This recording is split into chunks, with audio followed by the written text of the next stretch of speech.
Assalamu alaikum dear student. I hope you all are fine. Today we have our lecture number 2, that is the lesson Light in the Night. Actually this is the lesson number 1, but what we have done in our lecture number 1, I will give you our preview of our first lecture, that is the Adventure of Isabel. That was a poem. It was about a girl and her adventures, and the poem was about the imagination. There was a girl whose name was Isabel. She was very daring, she was courageous, and she met 4 characters in the poem. That was, the first one was an enormous bear, the second one was a wicked witch, the third one was the hideous giant, and the fourth one was the troublesome doctor. And she coped all the challenges, and she faced all the problems, and she handled all the things very confidently, and she is a self-reliant girl. So this was the summary of the previous poem, The Adventure of Isabel. It was written by the Ogden Nash. Again and again I am telling you students, when you are learning the summary of the poem, do learn the name of the poet as well. So this was the preview and a little छोटा सा कह दें कि आपको एक छोटा सा reference है आपके पिछले लेसन का. Now we will start our lesson number 1, that is the Light in the Night. This is actually an account, an informative account of London street lamps. As you can see that there is a map. मैंने एक तरह का आपके लिए different चीज़ें मैंने यहाँ पर mention करके आपको थोड़ा एक्सप्लेन कर सकूँ, ताकि मैं टेक्स्ट को, क्योंकि थ्रू आउट द टेक्स्ट पढ़ना is not possible for me, but I will explain the maximum things of the lesson in this lecture. So first one is, this is an informative account of street lamps. This was the time of 1700s. It was the time of Victorian era. इसे हम literature में Victorian era भी कहते हैं. Victorian era is actually the time period of Queen Victoria. She in that time period, it was the time of rapid growth.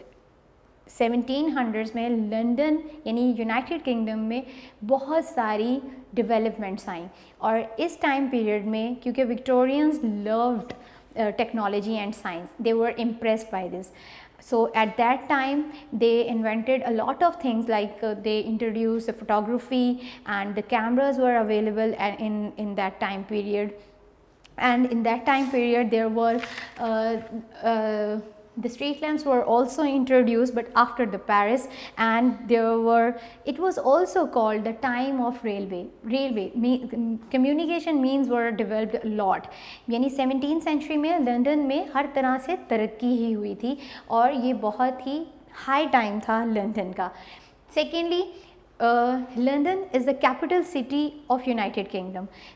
और इसके साथ साथ this city is the most significant city of the world, and it is famous for its trade, fashion, cultural and financial values as well.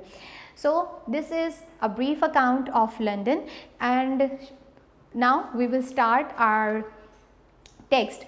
I will not explain the through the reading like previous. I explained the poem like text हमने पढ़ा और उसके साथ साथ मैंने explain किया.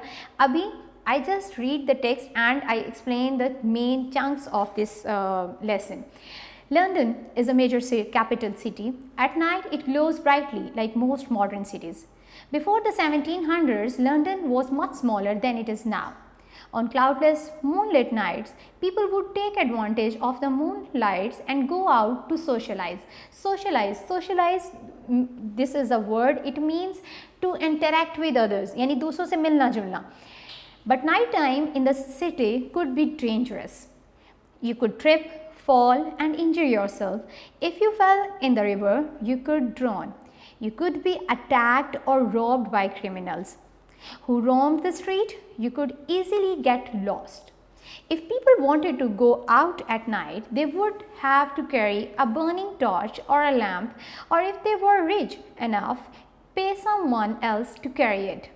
So this is a simple introduction of this lesson is कि 1700 से पहले आज जैसे लंदन का जो शहर है तमाम मॉडर्न सिटीज़ की तरह बहुत ही वो उसके अंदर लाइटें हैं और वो बहुत बारौनक है, बहुत मतलब रोशनियों का शहर है, लेकिन 17वीं सदी से पहले ऐसा नहीं था।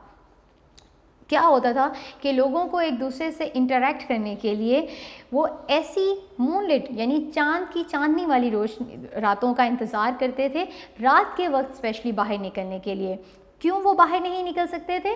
क्योंकि उस वक्त शहर में रात के वक्त बाहर निकलना डेंजरस होता था, रिस्की होता था, यानी ख़तरा होता था उस टाइम में। You could trip, fall and injure, यानी आपको ठोकर लग सकती थी, आप गिर सकते थे, और खुदा न खास्ता आप किसी ऐसी जगह पे आपको ठोकर लगती कि जहाँ पानी होता तो आप उसमें गिर के डूब के मर भी सकते थे।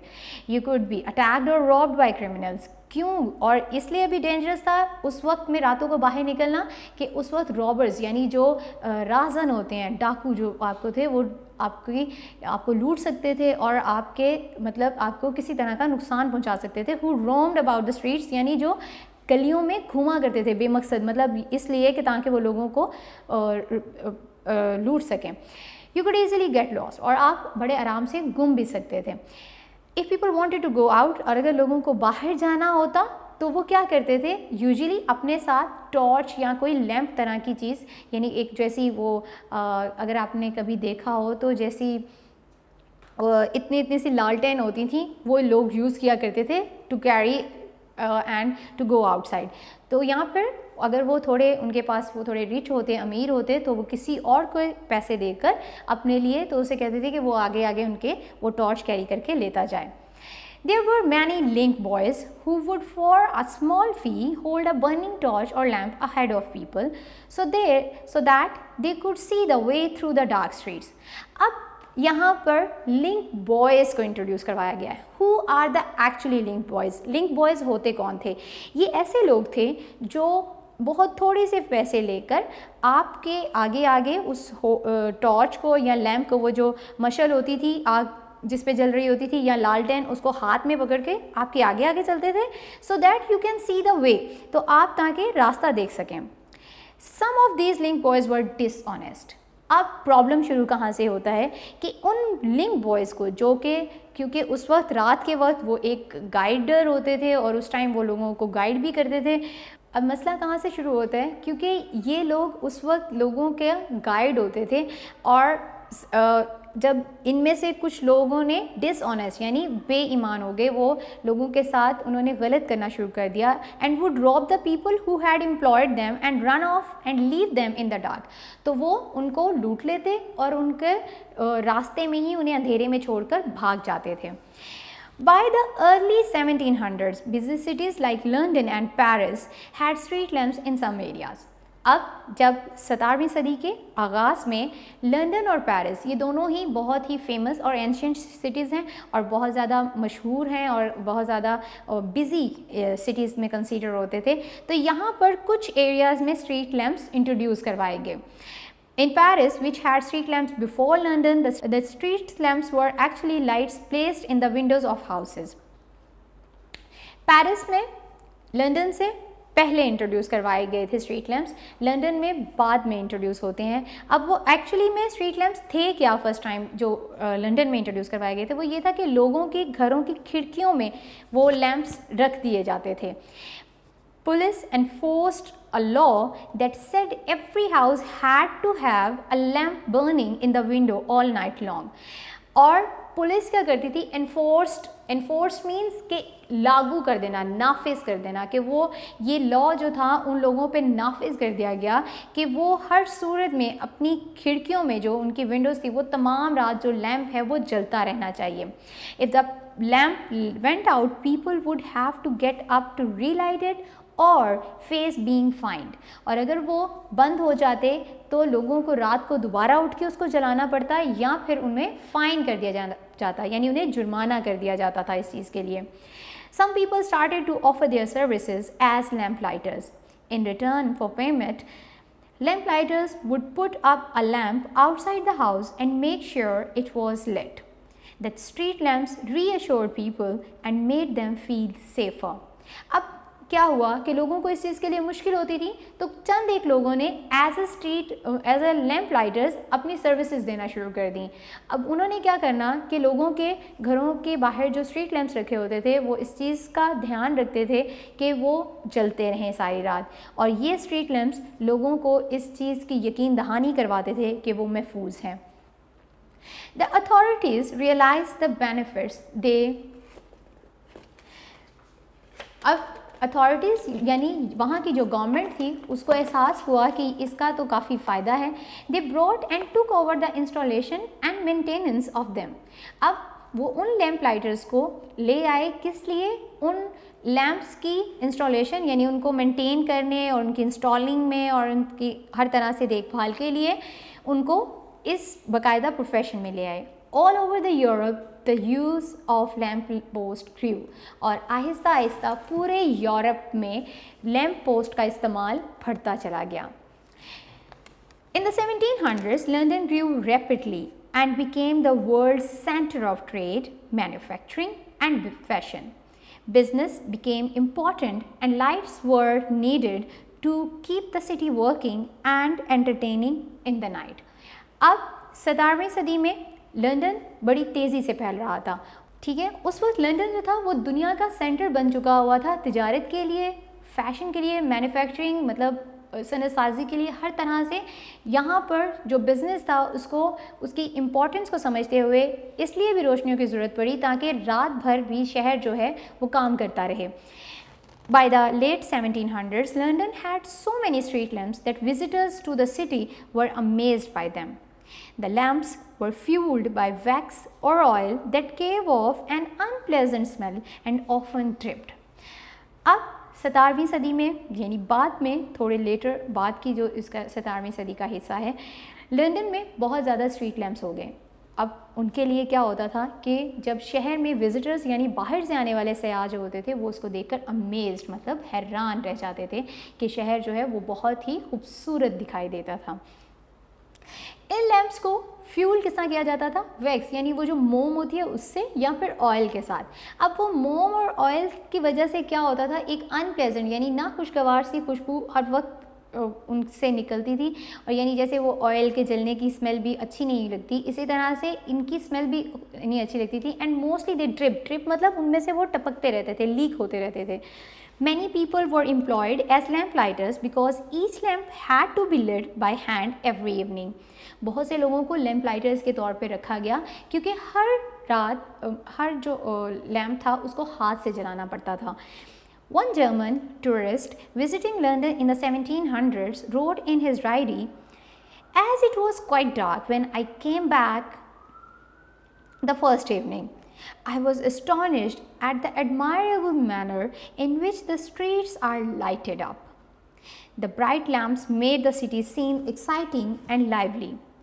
The lamps are so near each other that even on the most ordinary and common nights, the city has the appearance of a festive illumination." It means कि यहाँ पर एक जर्मन विज़िटर उसके बारे में मेंशन किया गया है कि जब उसने 17वीं सदी में वो जब लंदन आया तो वो कहता है कि मैं देखकर हैरान रह गया कि रात के वक्त जब मैं यहाँ पर आया तो यहाँ पर स्ट्रीट लैम्प्स जो थे वो पूरे शहर को बहुत ज़्यादा एक्साइटिंग एंड लाइवली यानी पुरजोश और ज़िंदगी से भरपूर बना रहे थे। वो लैम्प्स इतने पास एक मतलब उस शहर में लगे हुए थे कि एक आम सी एक कॉमन यानी बिना किसी मतलब एक तो होता है ना कि त्यौहार नहीं, ऐसा भी नहीं, बस आम ऑर्डिनरी नाइट्स पे भी वो पूरा शहर इस तरह जगमगा रहा होता था जैसे कि कोई फेस्टिव यानी किसी त्यौहार का जश्न जो है वो मनाया जा रहा हो। The lamplighters quickly became an important and valued part of the society. This was because they often became a key figure in their communities. They would walk the same route twice a day, and as they checked, cleaned, fixed, lit or put out the lights, they would notice that what was going on around them. Many lamplighters helped to make their routes safer. Their job required energy, strength, agility and reliability. They had to keep the lights clean, make sure the wicks were trimmed to the right length, light tens of lamps in the evening and put them all out again in the morning. Many lamplighters were pleased to be guardians in their communities, and often the job would be passed one from parent to child. Now this is the most significant passage of this lesson. Why I said this? मेरे ख्याल में ये जो paragraph है इसमें एक lamp lighters की duties और उसकी रिस्पॉन्सिबिलिटीज़ बताई गई हैं। इसके साथ साथ यहाँ पर हम वो बड़ी खूबसूरत बात कहता है कि with the passage of time, वक्त के साथ साथ ये लैम्प लाइटर्स जो थे उन कम्युनिटीज़ के, वहाँ के माशरे की एक कलीदी शख्सियत बनते चले गए। की फिगर मीन्स कि अहम जो थे शख्सियात बनती चली गई। क्यों? कि वो उस रूट को, उस जगह से गुज़रने वाले लोगों के लिए उस रूट को सेफ़ बनाते थे, महफूज बनाते थे। और उनकी ड्यूटीज़ में एक्चुअली में शामिल क्या था कि वो दिन में 2 मरतबा उन लैम्प्स को चेक करते थे, उन्हें साफ़ करते, उन्हें ठीक करते, उन्हें जलाते और उसके बाद उनको साफ़ भी रखते थे। इसी तरह मैनी लैम्प लाइटर्स जो थे वो अपने गुज़रने वाले लोगों के लिए उस रास्ते को महफूज बना देते थे। उनकी जॉब में जिन चीज़ों की ज़रूरत थी वो थी स्ट्रेंथ, यानी उनकी ताकत, स्ट्रेंथ, एनर्जी, उनके अंदर जितनी पावर है, एजिलिटी के मतलब वो कितने एक्टिव हैं, एंड रिलायबिलिटी, और वो कितने उन पे मतलब ट्रस्टवर्दी हैं। ये सारी बातें उनके जॉब का हिस्सा बनती चली गई। They had to keep the lights clean. अब वो क्या करते थे कि वो उन लाइट्स का न सिर्फ जलाना ही उनका काम होता था, बल्कि उसको फिक्स करना, उसकी इंस्टॉलेशन करना, उसकी मतलब जो उसकी जो विक है उसको ट्रिम करना कि वो एक सही लेंथ के मुताबिक हो। और ईच लैम्प लाइटर जो था वो 10 लैम्प्स जो था वो दिन में जलाता था और सुबह के वक्त उसको बुझाते थे। बहुत से लैम्प लाइटर्स इस जॉब को बड़े खुशी से करते थे, क्योंकि उन्हें लगता था कि वो मतलब उस कम्युनिटी के गार्डियन बन गए हैं, यानी मुहाफिज हैं वो। और यही वजह थी कि ये प्रोफेशन एक नस्ल से दूसरी नस्ल तक भी पास होने लगा, यानी पेरेंट टू चाइल्ड मीन्स कि ये नस्ल दर नस्ल चलने लगा ये वाला profession. The lamp post of London were designed with a bar sticking out on either side at the top so that the lamplighters could safely rest his ladder on them. Lamplighters moved quickly, carrying their ladder and going up and down at hundreds of times a day. The lampposts were decorated with the royal crest and were looked after carefully by the lamplighters. अब lamp post जो थे वो इस तरह से design किए गए थे कि उनको एक बार के ऊपर उनका क्रस्ट जो था वो इस तरह से रख दिया जाता था, ताकि जब लैम्प लाइटर्स अपने लैडर को उसके साथ यूँ करके अटैच करें तो वो आराम से उसके साथ उसकी टेक लगा के तो उसकी क्लीनिंग और उसकी मेंटेनेंस को श्योर कर सकें। और ये लैम्प लाइटर्स जो थे इनको बहुत एहतियात के साथ साफ़ किया जाता था। When the gas lamps started to be used from 1805 onward, they changed the work of the lamp lighters. जब लैम्प लाइट्स जो थी जो ऑयल और वैक्स के साथ चलती थी उनको 1805 में वो रिप्लेस हो गई गैस लैम्प से। They change the work of the lamp lighters, तो लैम्प लाइटर्स का काम भी मुख्तलिफ हो गया। The gas lamps were much quicker to light and did not require lots of work like the oil lamps. Oil lamps के comparison में इनको कम वक्त में और ये जल्दी चलते थे और इनके लिए उनकी ड्यूटीज़ भी काफ़ी हद तक बदल गई थी। उसमें इतने ज़्यादा काम की ज़रूरत नहीं होती थी गैस लैम्प को लिट करने के लिए। सच एज जैसे कि अब वो काम क्या थे, चेंजिंग द स्मेली ऑयल, कि वो जो बदबूदार ऑयल था उसको चेंज करना, and replacing and trimming the wicks, या उसकी जो उसकी बत्ती होती थी उसको ट्रिम करके उसकी प्रॉपर लेंथ पे लेकर आना, इन सब की चीज़ों की ज़रूरत नहीं होती थी। Some of the lamplighters felt their job wasn't the same anymore. कुछ लैम्प लाइटर्स को ऐसा लगने लगा कि अब उनकी नौकरी वैसी नहीं है, क्योंकि ये लोग इतने इन टच हो चुके थे, इतने इस चीज़ से अपनी मतलब नौकरी से इतना उनको लगाव हो चुका था कि वो इसको बहुत बड़े शौक़ से और बड़ी खुशी से ये काम किया करते थे। Charles Dickens captured this feeling in the story The Lamplighters. Charles Dickens, actually, who is the Charles Dickens? I have mentioned here, he is the great writer and the novelist of Victorian era. ये Victorian era के time का एक बहुत ही famous writer भी हैं, novelist भी हैं। इन्होंने बहुत सा फेमस काम इनके उसमें शामिल है। A tale of two city, Oliver Twist, as आप स्टूडेंट्स भी, अगर मैं इसकी बात यहाँ से रिलेट करूँ कि एक्टिव बुक्स में भी ओलिवर ट्विस्ट की कहानी है, तो स्टूडेंट्स प्लीज़ आप जब लेते हैं तो ट्राई टू लर्न। आप सिर्फ इन एक्टिव बुक्स को ऐसे ना लिया करें, बल्कि इनको पढ़ा करें। They are must be related to your lessons, तो ये आपके लेसन से रिलेट कर रही होती हैं। So those who have read Oliver twist, तो उन्हें चार्ल्स डिकेंस के बारे में भी मालूम होगा। चार्ल्स डिकेंस ने अपनी एक कहानी लैम्पलाइटर्स में इनकी ये ट्रू फीलिंग्स को जो है वो उसने डिपिक्ट किया था। कैसे? When one character talks about the change from oil to gas lamp, जब एक कैरेक्टर उसकी कहानी का इस चेंज को बताता है कि कैसे ऑयल लैम्प्स की जगह पर जो गैस लैम्प्स आ गए हैं, तो क्या वो फील करता है। I foresee in this, कहता है मैं foresee means here I predict, मैं ये बात कह सकता हूँ, the breaking of our profession, कि हमारा ये प्रोफेशन जो है ख़त्म हो रहा है। There is no more going the rounds to trim by daylight, no more dribbling down of the oil on the hats and bonnets of ladies and gentlemen when one feels in spirit. Any low fellow can light a gas lamp. Like they are so touched with their job कि वो इसको इतना sacred महसूस करते थे, उनको ये इतना पॉइस लगता था ये काम, कि वो जो काम कर रहे हैं वो बेहतरीन है। क्योंकि अब तो कोई भी, एनी लो फेलो मीन्स कि अब उनका काम करने की नेचर भी वैसी नहीं रही। उन्हें ना तो वो स्मेली ऑयल चेंज करना है, ना ट्रिम करना है।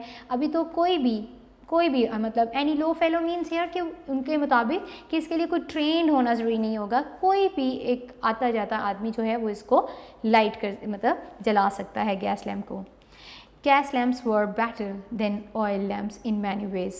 ये बात हकीकत है students. With the passage of time technology और मॉडर्न होती चली जाती है, हम चीज़ों को बेहतर से बेहतरीन की तरफ लेके चले जाते हैं।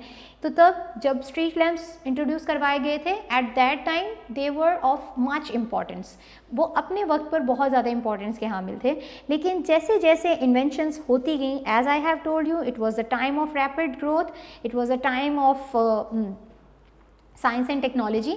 तो उस वक्त जब गैस लैम्प्स ने आकर रिप्लेस कर दिया ऑयल लैम्प्स को, तो अब वो उनसे काफ़ी लिहाज से बेहतर थे, जिनमें although a big issue with them was that every now and again one would blow up.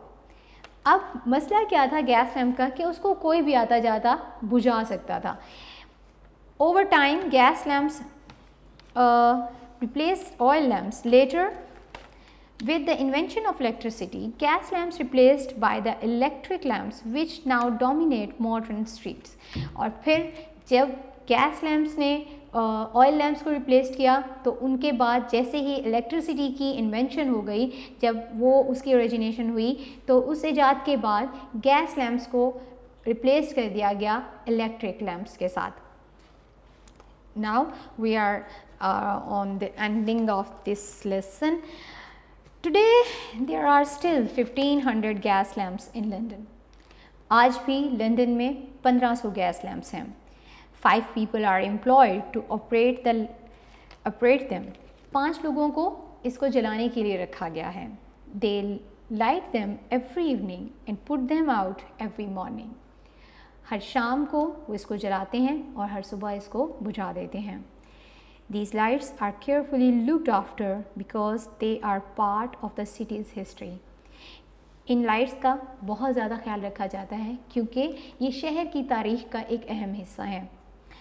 Kingston Palace Garden is the name of a long avenue in London. Avenue, what is the avenue, friends? It is a broad road in town. मतलब एक ऐसी लंबी सड़क को कहते हैं जिसके दोनों साइड पे बिल्डिंग या फिर ट्रीज कुछ इस तरह से होता है, उसको एवेन्यू बोलते हैं। It is lined with grand old buildings and it is lit entirely by gas lamps. इस एवेन्यू को मतलब इस जगह को, इसमें दोनों तरफ पर जो है वो गैस लैम्प्स लगे हुए हैं और इसके दोनों साइड पे जो बिल्डिंग्स हैं वो पुरानी एंशिएंट टाइम की यानी पुराने लंदन की बिल्डिंग्स हैं। और जब इनको गैस लैम्प के साथ लाइट मतलब इसको जलाया जाता है, जब गैस लैंप वहाँ पर जलाए जाते हैं, तो वो बिल्डिंग्स जो क्योंकि पुराने टाइम की हैं, there you can imagine what it would have been like in London during the times of Charles Dickens. तो आप वहाँ जाकर मतलब उस टाइमिंग में उस एवेन्यू पर खड़े होकर you can imagine, आप सोच सकते हैं कि चार्ल्स डिकन के टाइम पर ये जगह कैसी लगती होगी. This is about the light in the night. This was the whole text reading. I hope you understand. Students, आपको इसको इसलिए भी आपके लिए रीडिंग की जा रही है because without text it is we are not able to understand the MCQs and short question answer. Thank you very much for this this lecture. Okay student, one thing I must share with you here, that you must keep studying because this is not the time to enjoy the holidays. ये time बिल्कुल भी आपकी छुट्टियों का नहीं है. आप इसको लेयर टाइम समझकर इसको वेस्ट नहीं करें. आपके लिए ये जो स्पेशली हम ऑनलाइन क्लासेस भी अरेंज की जा रही हैं, ये सिर्फ इसी पर्पज़ के लिए हैं कि you must keep in touch with your books. आप अगर पढ़ते रहेंगे तो जैसे ही आप स्कूल आएंगे आपके लिए कोई मुश्किल नहीं होगी. स्टूडेंट्स, ये इसके साथ साथ अगर आप जब आओ तो आपके ये भी आपको बार बार मैसेजेस दिए जाते हैं कि आपकी एक्टिव बुक्स जो हैं आपकी इंक्वायरी ऑफिस में मौजूद हैं. प्लीज़ इनको पढ़ें.